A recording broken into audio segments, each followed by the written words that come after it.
Irmãos, eu queria um pouco mais da paciência dos irmãos, da atenção. Assim como semana passada, antes de concluir, eu quis trazer um texto em relação à plena divindade de Cristo, a personalidade do Espírito Santo, os ataques a essa mensagem da divindade triuna são, são terríveis, são constantes e têm levado muitas pessoas a se desviarem da verdadeira fé. E eu queria trazer um esclarecimento sobre um texto em especial que se encontra no início de nossa apostila. Eu até vou mostrar aqui essa apostila que soltamos não faz muito tempo sobre o Deus triuno. E o primeiro texto que temos é um texto do Evangelismo e que tem sua fonte original nos Special Testimonies, onde Ellen White escreveu em 1905. E eu gostaria então de rapidamente fazer uma análise desse texto antes de concluirmos e que, quem sabe, isso possa trazer esclarecimento para as pessoas que de repente neste momento estão em dúvida, estão incertas em relação a essa mensagem. Eu gostaria de rapidamente trazer esse ponto. Aqui então vou compartilhar na tela com os irmãos, que é importante ser compreendida a sequência que é revelada aqui, uma vez que na primeira parte do texto, Ellen White condena certas ideias, e alguns, de maneira leviana, utilizam esse texto para dizer que Ellen White estava contra a Trindade.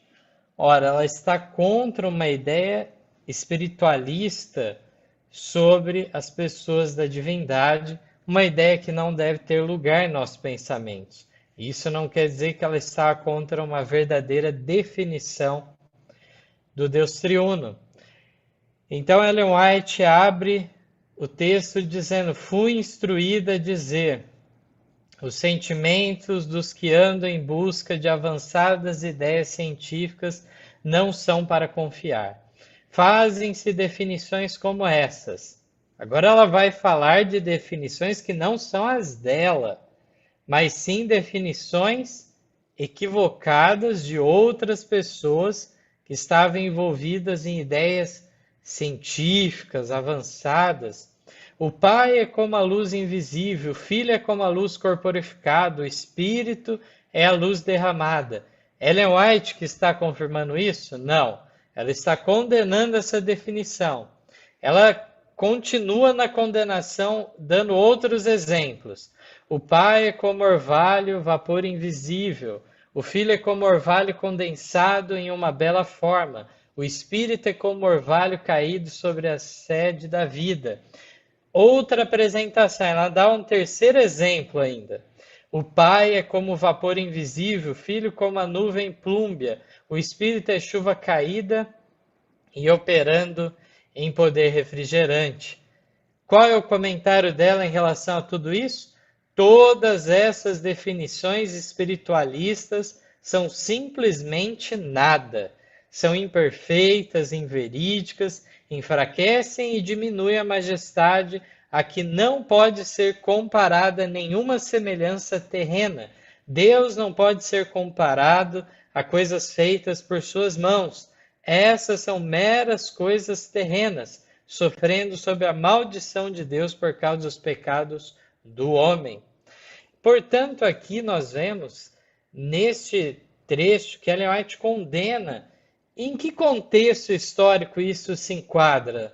Claro, na apostasia do Dr. John Harvard Kellogg, que veio com ideias espíritas, ideias panteístas, sobre Deus estar na natureza, Deus ser a natureza.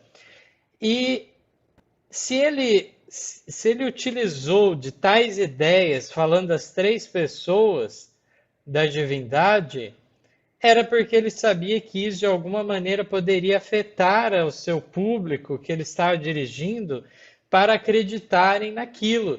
Se fossem descrentes da Trindade, não teria feito esse artifício sedutor apresentado por eles. Ao contrário, era uma forma disfarçada, uma mistura da verdade com o erro que ele procurou introduzir para enganar as pessoas dessa forma. Mas na continuação do texto, e aí vai a necessidade de uma honestidade intelectual, de modo que na continuação do texto seja lido e o que Ellen White comenta do que seria uma verdadeira definição da Trindade. Ela vai falar que não existe três pessoas? Ela vai falar o quê? Vai falar só do pai e do filho? Vai falar que o filho é menor que o pai? Será que ela dirá algo desse gênero? Veremos que não. Vamos rapidamente então ao texto agora da continuação.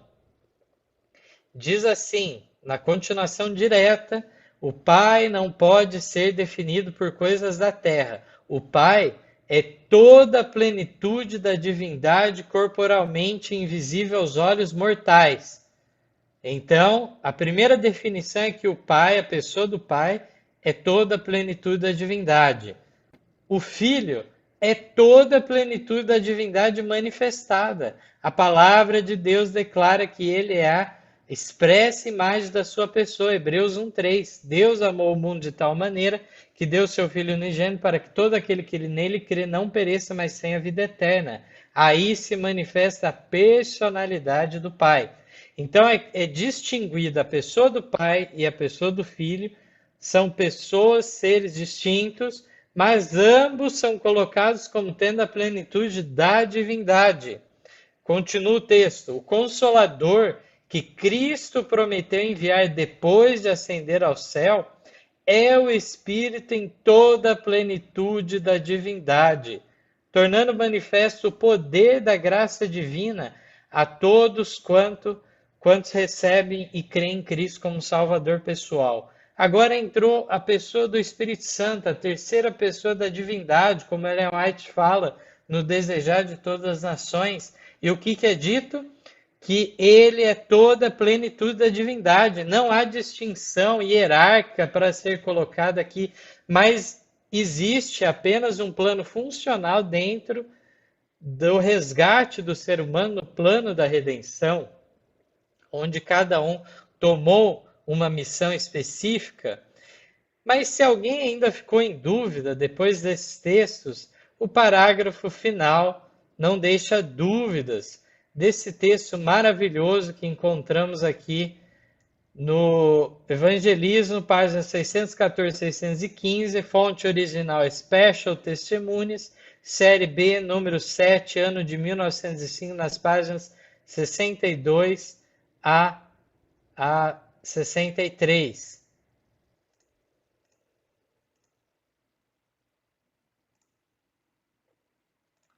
Vamos ao texto agora, essa parte final.